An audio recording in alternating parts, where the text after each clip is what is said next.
All right. Good afternoon, everyone.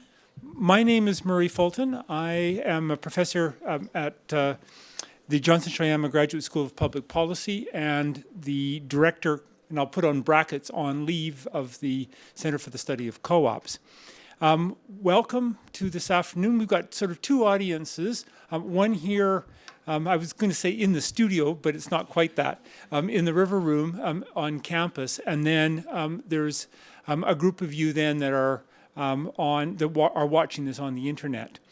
So to welcome to both groups.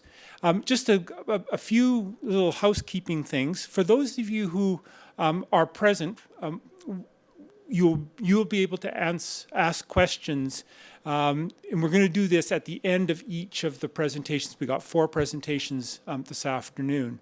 For the people that are viewing this through the live stream, we've set up a couple of ways of being able to get your comments in. One is through email questions, and if you have a question that you would like to ask, please do so.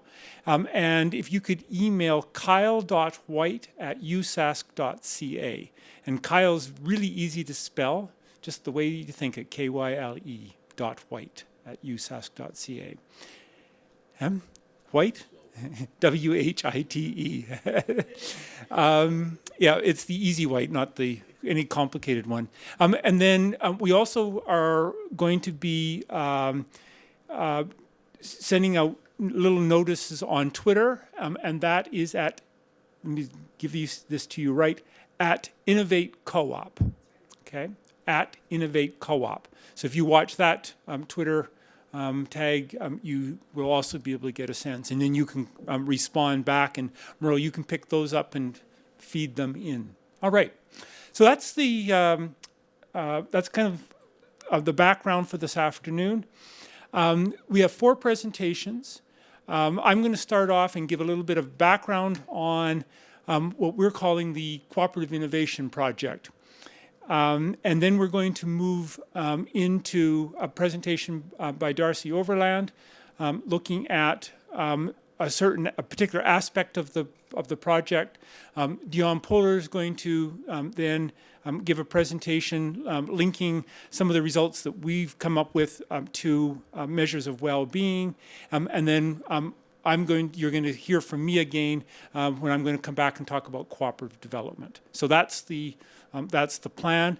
What we're going to do is do 2 presentations now, take about a 10-minute break, and come back and do the final 2 presentations. All right. So let's start with the first presentation. This particular presentation is an overview of the Cooperative Innovation Project and some of the data that we collected just generally on the project. Let me start by talking about the Cooperative Innovation Project. This particular project is the result of a proposal that was brought to us just over 2 years ago by Federated Co-ops Limited. And they said they wanted to know the answer to 2 questions. Is the cooperative model relevant in rural and Aboriginal communities across Western Canada? And if it is still relevant in today's society, what would a cooperative development framework look like to be able to actually do cooperative development in this region of Western Canada?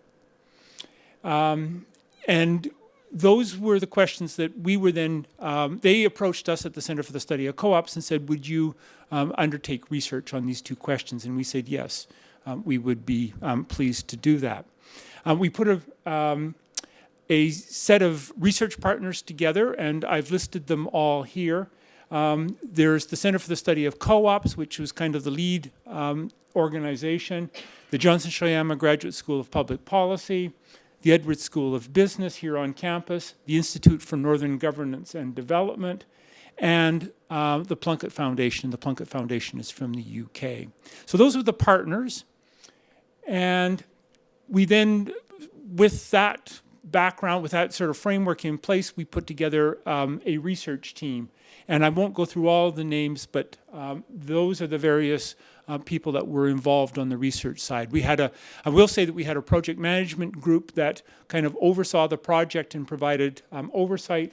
And then we had the researchers and the research assistants that were involved. And I do want to say at this point that this was a fabulous group of people. The skills that they brought to this particular project and the commitment that they had to this project and to really understanding cooperative development was second to none. This was a fabulous group of people. So what I'm going to do is just start with a couple of the findings and then get into, and as you'll see, I'm going to sort of lead off with the findings, and you're going to then, over the course of the afternoon, get presented with all of the kind of gory detail on these. What we found was that although there are some weaknesses out in rural and Aboriginal communities in Western Canada, the co-op model does remain a feasible option, but it is going to take some work. People will explore and create innovative and thriving co-ops if they are inspired to do so and if they're supported in various ways. But what is needed in order for this to happen is vigorous co-op development activity at the community level, and there's going to be also, we think, a more focused need at the pan-provincial level, this is across Western Canada, to coordinate the activities of co-op developers through all of the 4 Western provinces in Canada. And just to make sure that we're all talking about the same thing, we're talking about British Columbia, Alberta, Saskatchewan, and Manitoba, and trying to think about how activity within that region could be coordinated. There's a couple of reasons why we took a look just at Western Canada. One is that this was the area that Federated Co-ops Limited was interested in. It happens to correspond to their trading area, but it also actually breaks out as a geographical area that as soon as you move east of Manitoba, you are moving into a very, very different part of the country, and it does make sense to actually think about Western Canada as a group. So these were the major findings. We think that yes, co-op development is a viable alternative, and there are some things that can be done, and they involve this dual approach, and we're going to get into some of the details later on. Let me just switch gears now and actually start to take you into the research that we did on the project. The background to the project is this backdrop of what's going on in rural and Aboriginal communities in Western Canada. These communities have been under increasing pressure, both economically and socially, for a whole variety of reasons. And I won't go through them, I've listed them here. But these communities are going through some real stresses. Some of them are losing population, others are gaining population. There's new populations moving in, there's populations that have been long time stable moving out. There's new activities going on in some of these communities. There's a lot of flux going on. Our starting point was that in order for these communities to be able to be places where people will want to live, that they can provide the kind of necessary services for people, they can actually improve the well-being of people in these communities, that these communities and the individuals within them are going to need to be innovative as we look out over the next 10 or 20 or 30 years. And we also took as a starting point that these communities have very different strengths to leverage, and that one of the keys to co-op development is to make sure that those communities can actually tap into those different strengths. Okay? There is no silver bullet. There is no single solution that will apply to probably any more than maybe 2 at most communities. That communities are going to have to devise their own solutions. But we do think that there are some principles that can apply to help all of these communities actually realize their objectives. And that's really where we wanted to sort of jump off. That's our starting point. And so this is a nice lead-in. Our philosophy going into this project is that we really believe in this, that there is a capacity for social innovation within these communities, that there is a need for new ideas to address the very complex social and economic problems that they're facing. And that one of the solutions to this will be something that we would categorize as being social enterprises. This is a social innovation that really combines business with some other social aspect and purpose. So it's a melding of both social and economic activities. And this leads nicely into the area of cooperatives, because cooperatives generally are one method by which this economic and the social can be integrated and made sense of at the same time. It's a way of a group of people, in this case in a community, being able to actually recognize that both of these things are going on at the same time and balancing them off as they're trying to find some solutions. So that's kind of, if you like, our philosophy in terms of where we started from. But then we said, okay, well, given that, what are we going to do on this project? We have to actually, that's kind of all very fine and well, but we actually have to have some way of being able to draw some conclusions. And so we kind of looked at ourselves and said, we need some data. But we have to then start to organize that data. And so this is just a little bit on that particular process. One of the first things we had to do was define what a rural community was.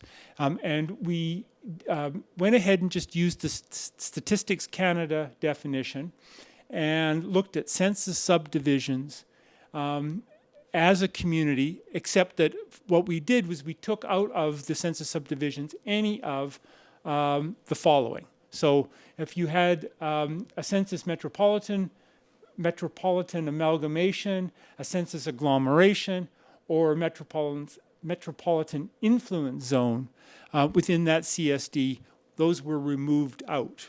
Okay, so what we were left with was census subdivisions that either had none of those things to begin with, or they had some of those things, and those were, if you like, cut out with an X-Acto knife and put off to the side, and what we had was the remaining portion. Okay, and these are the numbers that we were dealing with.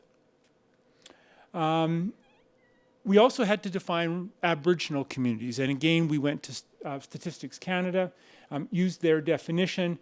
This then required us to slightly modify the number of communities that we were talking about, because some Aboriginal communities had exactly the same name as some of the other communities, and so we had to do some fixing. Okay. So with that in mind, we could then start to focus on, these were the areas that we were looking at, and we wanted to see what was going on in these areas and not in the urban areas that might be next to them. We undertook a fairly significant literature review on not just cooperative development, but also community development. We looked at the kind of data that Statistics Canada had, Health Canada, and other sources. We undertook a number of community visits, 26 in all, and together they encompassed 13 Aboriginal and 50 rural communities across all of Western Canada. We carried out a phone survey of just over 2,000 rural residents. We did a web survey of community administrators across Western Canada. And altogether, those activities reached about 37% of the rural and Aboriginal communities in Western Canada, in one way or another, either through a visit or through one of the two surveys. We also did an analysis of what the provincial cooperative associations are doing by taking a look at their websites and we did extensive interviews with virtually all of the co-op developers in Western Canada. This is a little map of the communities that we visited. These are the 26 communities that we went to, all the way up so we had somebody up in that far northern community in Manitoba on the coldest day of the winter last year. And we had people, was it exactly the same day? Down on the very southern part of BC on what was one of the warmest days of the winter for BC. So we had, within just that one day, we had something like about a 50-degree Celsius temperature difference, which is kind of fun on the day. These were all the communities that we reached in one way or another through the various surveys. One of the things that I do want to comment on is that, because this is going to be important for the work that I think happens later, is that the data that was available from either Statistics Canada or from the cooperative sector or from the government on cooperative statistics was often very difficult to access, or in some cases simply unavailable. One of the things that we have concluded coming out of this is that the cooperative sector actually needs to do a much, much better job at collecting data if it's really going to be kind of playing in the modern world. In a day of big data where Amazon can tell you, when they're sending you little updates, they're placing an ad next to the stuff that you're looking at that reflects your tastes. The co-op sector is way behind in terms of that of access to data, I think this is something that really needs to be looked at. We also had some problems with the National Household Survey data, and you'll see some of that reflected in some of the numbers that I'm talking about. And so some of our ability to be able to say something about what was happening even in 2011 is actually a bit problematic. And in some cases, actually simply we were unable to say anything at all. All right. So let me just give you a bit of a sense of what we found when we took the data that we could from Statistics Canada and some of the other statistical sources. These are a few of the highlights. Most of these things I think people have a pretty good sense of. So there's nothing kind of new here, but it is important just to give you the context so that when you get to some of the other stuff that we're going to present this afternoon, that you've got a picture of what's going on. So in terms of the demographics and the population composition, it's not as easy to say, BC is kind of sort of got an older population. They have an older mean age, but interestingly, Saskatchewan and Manitoba have higher dependency ratios, and dependency ratio is the number of youth plus people, over 65, divided by the people within the working age population. And so BC has an older mean age, but Saskatchewan, for instance, has a greater dependency ratio, in part because it has a bigger proportion of people in that senior age. Okay, so one really needs to be careful making broad generalizations about even something as simple as the age structure. Manitoba and Saskatchewan have the highest international immigration in the last 5 years as a percentage of the population, not in absolute terms, but in terms of the percentage of the population. I think this is well known. Manitoba and Saskatchewan have the highest percentage of Aboriginal population. Both Manitoba and Saskatchewan have the lowest median income, but the fastest income growth. So their incomes have been growing more quickly over the last 10 years than have the other two provinces. Manitoba and Saskatchewan have the smallest percentage of income in wages and salaries, and the highest percentage in self-employment. Okay, so there is a slight difference between provinces in terms of the composition of income. These are the tables that we've put together, and I'm just going to go through them slowly. I'm not going to read anything off of here, in part because this is being taped and it will be put up later, and this is a way for people to actually just take a look at the data. So the first one was some of the selected demographics. These add to the demographics by looking at migration. These are the income variables for Western Canada, and again broken out by province. And that was that general data. We also took the data that you just saw, and instead of breaking it out by province, we broke it out rural populations versus an Aboriginal population. Okay, and again, here are some of the highlights.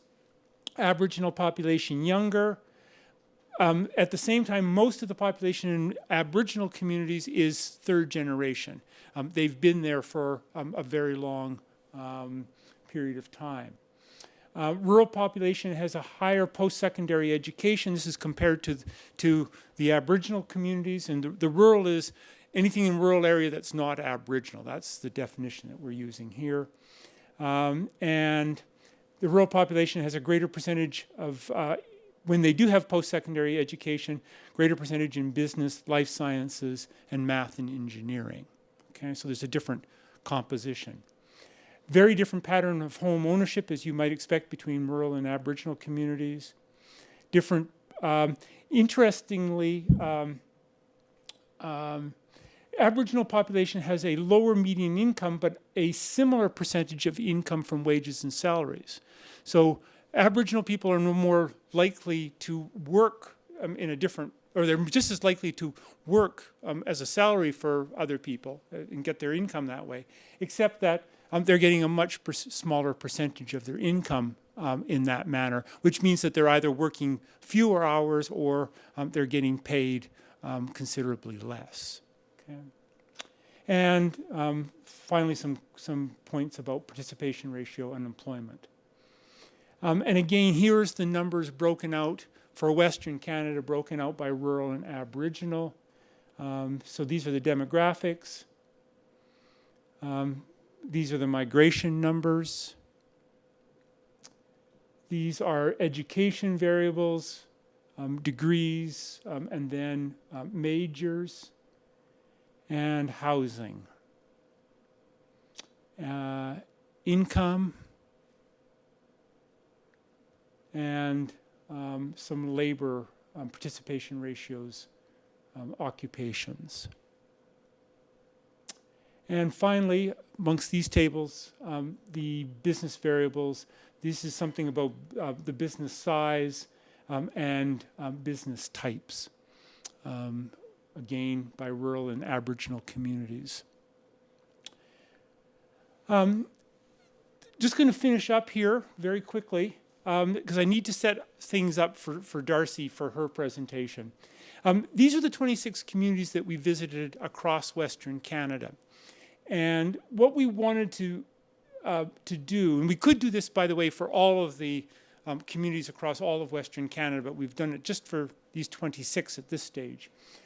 We looked at these and said, okay, based upon the data that you just saw, if you were to kind of in a statistical way try to find which communities would kind of cluster together and we could sort of say that they're kind of alike, which would they be?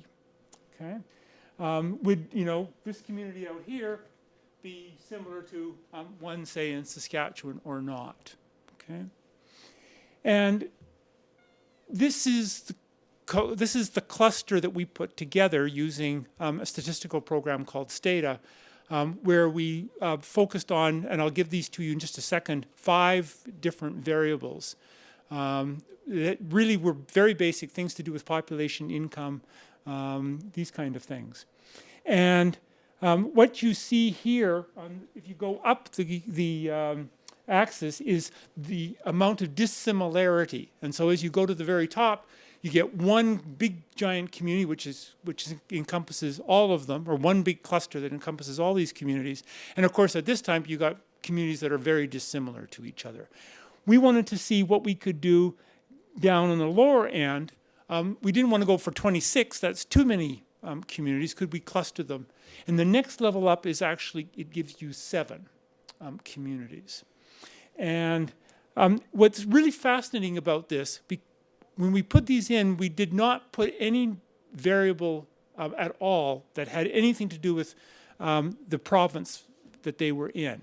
And yet, what happens is that they get clustered according to, there's a very strong provincial element to the clustering, which says to me that there's something going on provincially within these economies and the institutions within these provinces that are creating similar conditions that are then showing up in these characteristics within these communities. Now, there are a couple of clusters that have communities from both a number of provinces, but there is a very strong geographical focus to these clusters. Here are the variables that we use to put together the clusters. We just simply looked at whether population was growing, kind of stable, or falling, whether age was kind of older than the average, younger than the average, or kind of the average for the province. Migration, education, and income, similar thing. And it was really those 4 variables that created the clusters. And then what we just did was we took and said, okay, what are the major occupations in cluster 1 versus the major occupations in cluster 2, and so forth. And what's interesting is that there actually are some differences. These clusters do have different sets of activities going on within them. So there is something different about these clusters, not just in terms of what's happening to their population, but in terms of their businesses. By the way, the second important source of income, the first important source of income is wages and salaries, and that's true of all of them. And so we then went to the second most important. And you can see that some of them are relying on pensions, where other ones are relying on child support. These are very, very different communities, very different things going on. All right, that's it for mine. I think what I'm going to do is turn this right over to... You think we can take 2 questions? Okay. I was going to say this, we can go straight into Darcy's because hers follows directly on. But if you have some questions, be great. Just one for clarification, Murray. So a community like Martinsville Yes. would not be included? No, it would not be. Okay. Is that right? Yeah. Kyle, any emails coming in? Okay. All right. Darcy. Just do the dance up here. So while we're switching that over, my name's Darcy Overland, and I've been the research manager on this project for the last year. I started it in January, so there was a good deal of work done before I came on, and a lot of learning for me. That is right. So I will be presenting on the community results, and so part of this is information that came out of our community visits, and a part of it is information and how it's tied together with some of the statistical information that we collected up. So we love this map. It's for us, when we were out traveling to all these different places, and we had people chartering into communities, and people also getting to enjoy lovely weather and scenery, and it really allows us to see the diversity that exists in Western Canada. And for most of us, we hadn't been to all the places in Western Canada before, so it was really nice. When we were doing our research, we started out and said, okay, there are really 4 dimensions to cooperative development that we want to explore and understand better from a community perspective.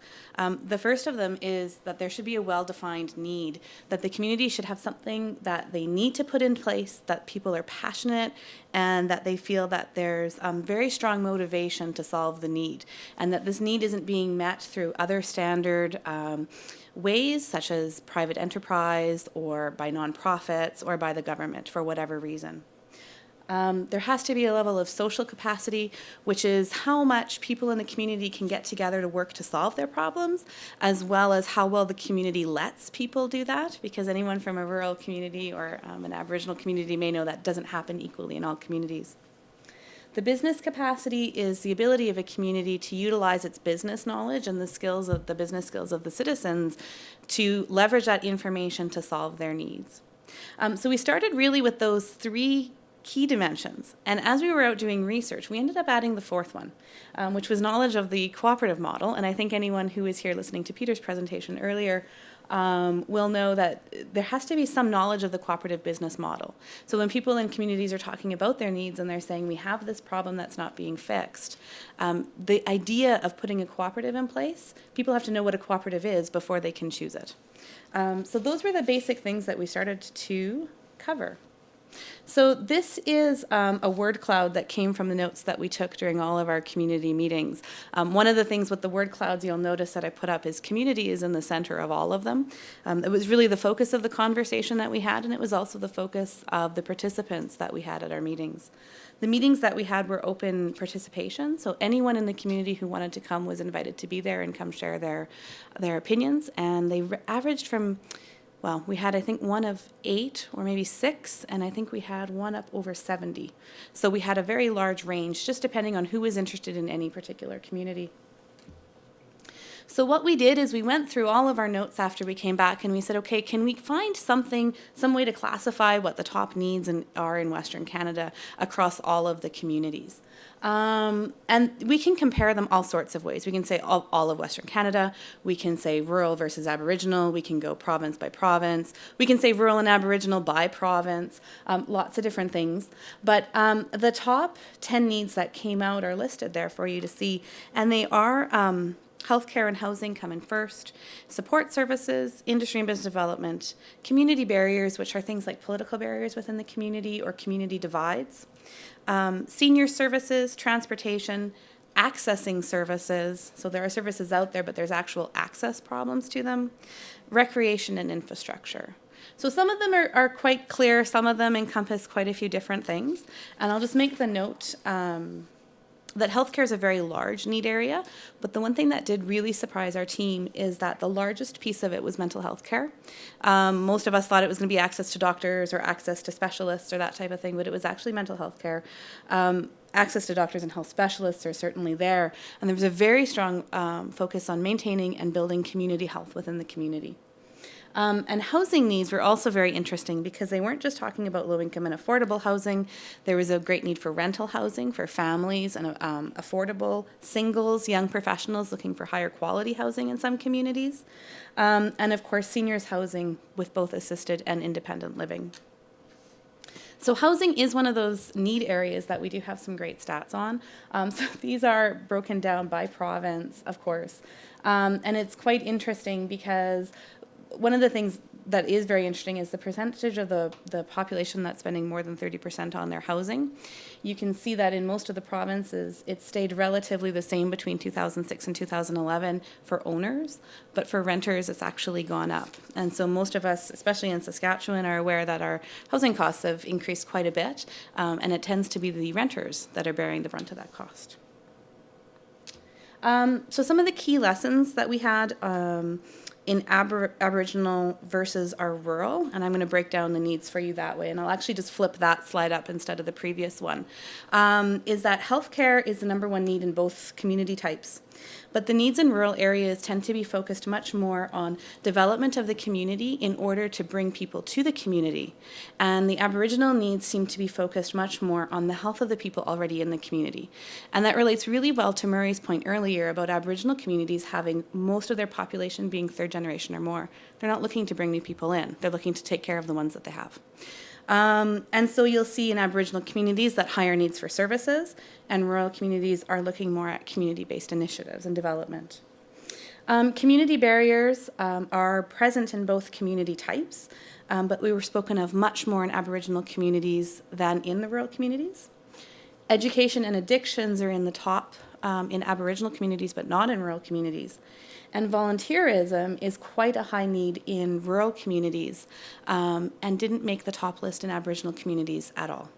Part of that has to do, as we discovered, with a different opinion and attitude towards volunteerism in some of the Aboriginal communities. When we look at the same thing, we can take those needs and we can take them apart by province. So we've done that. We didn't have enough of a sample to then go province, rural, Aboriginal by province, but I will just flip to that slide so you can look like go through some of the very high overview points. So Alberta is the only province that doesn't have healthcare as its top need, which we found really interesting.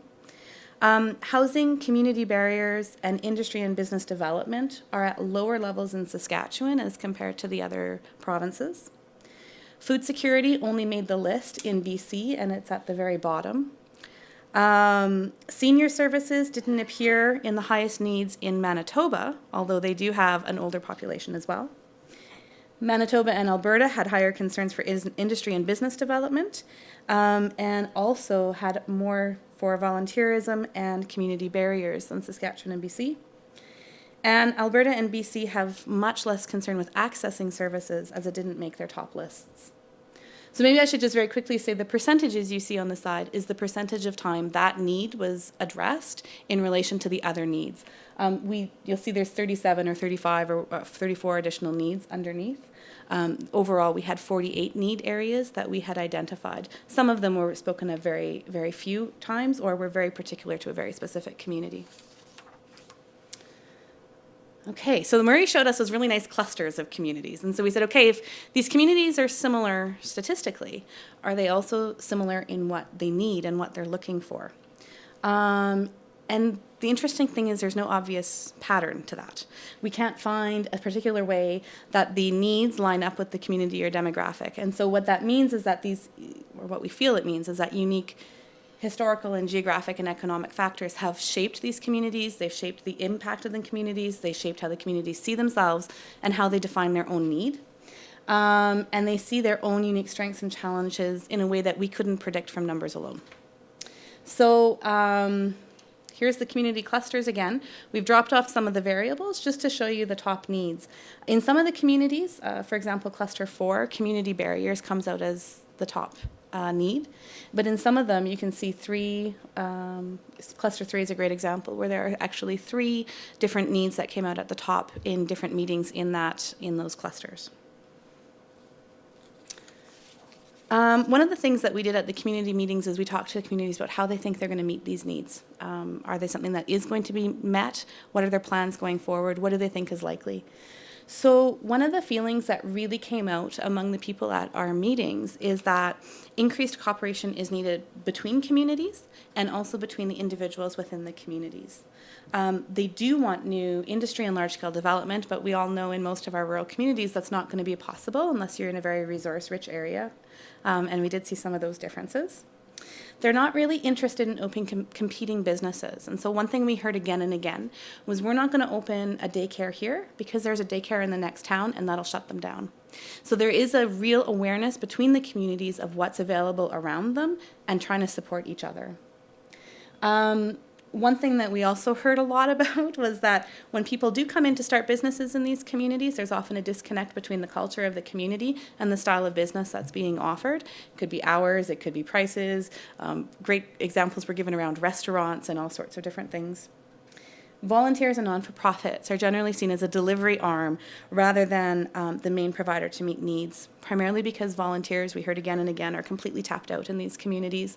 The volunteer base is aging, and they're trying to do everything to hold the community together, and they can no longer do it and no longer provide new services. Service clubs are shutting. It's a common story. Community halls are no longer able to be maintained. Sort of an ongoing, repeating story that we heard. And the really, really exciting conversations started happening in the meetings. People got very animated when they started thinking about how multiple actors can work together to solve the problems. Which brings us, of course, to the role of government. Government, of course, by these communities was primarily seen as someone who should be funding, helping do high-level organizing, and creating favorable regulatory environments so that the communities can take control and solve their own problems. Many of them feel very constrained. And they also feel forgotten in favor of urban hubs, that the policies that are being made and that the decisions that are being taken are favorable for urban areas, but that they don't do anything for rural or Aboriginal communities. Lack of political voice and trust, especially in Aboriginal communities, came out very, very strongly. And there was a very good sense that government funding is a double-edged sword. And they like to have the funds and they like to have the initiatives, but then they have to implement the government vision of those funds and those initiatives rather than the community vision of what they feel would work best in their community. So there's different levels of government, of course, and different relationships that communities have and different expectations. We could go into that quite heavily, but we won't because time more to say than there is time to say it. But most of the help to implement change is seen from the local government. They see that that's the area of government that has the greatest chance to help them. At the same time, local governments often came up very often in that community barrier. And that can be due to the politics and power relationships in the community that then play out in their local administration. And as well, their local administration is strapped and doesn't necessarily always have all the competency and capacity that they need to start new initiatives. So that was the need area. So that was the first dimension. The second dimension was the business capacity. So here we have business in the middle, but community is right below. And we didn't actually talk with the community specifically about what do you think the capacity of business is in your community. What we found through other areas of our research is that the capacity of business and the social capacity in communities tend to travel together. So we spent a lot of time speaking about how their community is in a social capacity. But one of the things that we did was we said, would business be a solution for your need? And that's where we got information about this particular topic. Most of the communities have a very positive yet realistic attitude. They see opportunity in their community. They know where the opportunities for businesses are, but they know that entrepreneurs aren't necessarily willing to move out into small communities and to invest large amounts of money to get things going. And they also know that sustainability is a major concern. You don't want to have a wrong fit for the community or your business will fail. And they've seen people come in and try to do that, and they've seen businesses fail, and they don't want that to repeat itself. They know that they have a big problem with long supply chains. Some of these communities are very far from the centers that they're shipping things to or receiving things from. And as well, a lot of people, because of centralization of things like medical services, often travel into the city and they time their shopping and do shopping away rather than shopping or supporting local community initiatives. The areas that really seemed to impact the business capacity in a community was the knowledge of the consumers of the community. How well does the business owner know the people that they're trying to serve? What is the community mindset, attitudes, and skill to both support the business and also then have business skills coming back to support the community? Do they know the challenges in the community? What are their relationships with not only individual citizens, but with other businesses, with other associations, with the nonprofits in the community? And as well, their ability to work with informal business and community. And I'll use the example of the daycare again. We're not going to open up a daycare because it's going to put Sally out of business because she's doing it out of her house. Maybe not as a licensed business, but she's there and she's working. And they don't want to see anyone lose their livelihood because of starting new businesses. So when we compare, oh, you know what? Murray talked about a lot of this, so I'm going to skip through in favor of time. But we do talk about maybe just the small businesses make up 98% of all the businesses in these communities, and actually micro businesses in the 3 to 5 person range. That's the type of and size of business that would be looking at being as most sustainable. And also BC has the highest rate of post-secondary training, with 50% of the people having some sort of in these communities having some sort of post-secondary training. Now, of course, when you break that down rural and Aboriginal, it looks a little bit different. And Manitoba has the highest percent of people with no certificate. So I'll just pop through very quickly. Murray had some of these slides up, I think, at the provincial level as well in his. So again, you can see actually 98 to 99% of all the businesses are quite small. And those are some of the education components. The reason that we don't have information for the education components for 2006 is we couldn't make the census information speak to each other for those years, so not available. So social capacity is the last piece that I'm going to talk about, and then we're going to turn it over to Dion and hear a little bit about some of the surveys that we did and some of the information, how it relates to quality of life. The social capacity was a very interesting thing for us to go out and discuss in communities because there was really no way to measure this statistically or look at any numbers. You had to go out in the ground and actually talk to people how they feel about their community. And the general sense was that people said that their social capacity has been diminishing over time. They don't work together as much as they used to, and they don't work as well together as they used to. But that they still care very, very deeply for each other. And that times of emergencies and large events or large-scale concerts or the town musical, it brings people out and volunteers, but it's the sustained volunteering and the sustained effort to make communities great places and very connected that people are having a much harder time with. As I've already mentioned, the volunteers are aging and very overextended. And also working age community members relate to their community in a different way than in previous generations. They now commute for everything in most of these communities, and so they associate with more than one community. So for example, they may work in community A, live in community B, and they make it drive kids to dance lessons in community C and another kid to hockey in community D. And so when they say, where's your basic alliance out here to which community, the answer is they associate with many of the communities. So the areas that really affect the social capacity and how people spoke about themselves in their community seem to come down into these themes that we pulled out of our conversations. So one of it is simply identity. How does the community see itself, and how does it see how it fits in the world? Part of it is an attitude, how the community feels about itself. The integration of how different factions relate within a community. And that can be different age demographics. It could be newcomers versus established families. It could be different families in Aboriginal communities where family line can be very important and very influential. And it could also be how the community interacts with other similar communities in the region. Communication and coordination, so how organized is a community within itself and other communities to work together and also to communicate with itself. One of the biggest feedbacks we got in our community meetings was that we didn't tell enough people that we were coming.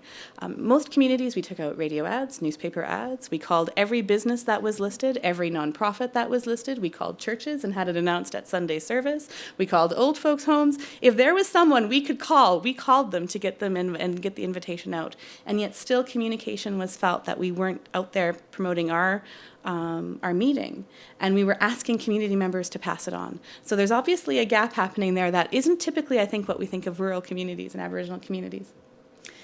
Leadership and gatekeepers, and this was a major issue as well. If the leaders support the change in their communities, and if they're supporting everyone equally, and in a lot of our communities there was a strong feeling that that's not happening. Volunteers, who's going to do the work in the community to make sure change happens? It'd be nice if we could pay everyone for every moment of their work. Unfortunately, most new change and new development doesn't have that kind of financial to do that, so it does rest a little bit to volunteers. And a big piece was the larger political voice, how the community influences change on a larger scale to help them feel empowered about their own position in the world and about the decisions that they can make, and about how well they need to connect with each other to mobilize and continue to strive for new change. So what we did, one of the tasks we had our people at our meetings do, was we had them look at both their need and say, okay, on a scale of 1 to 10, how much need do you have? How intense is it? Is there a lot in this community? Is there not much in this community? And we also had them do the same with their social capacity and say, on a scale of 1 to 10, where do we fit? And what this graph is showing is the average of the respondents from the community. So each dot is one community. The need is on the vertical axis there. So you can see that most communities felt their need was sort of in the mid-range. Nobody feels it's completely overwhelming and unable to be addressed. And their social capacity is on the horizontal axis. So with the exception of one community that felt it had extremely poor social capacity, most of them feel like they have good social capacity. So what that means from our perspective of our research and the project is that the communities, although they feel their social capacity is decreasing, they still have the ability and the knowledge of how to work together and how to get themselves mobilized to change. But what they're going to need is some support, and they need to very clearly identify which need they're going to be working on building. That's it. So that was a lot of information as very quickly as we could, because I know that there are 2 more presentations left, but I think, yes, we definitely have a few minutes for some questions, if anyone had anything that stuck out from that. Oh, I was perfectly clear. That's amazing. Yay. So I don't know, did we, if there, Kyle, anything coming on email, Merle? Did we want to take a quick 10-minute break and stretch? To 2:15. Okay, so back at 2:15. Thank you.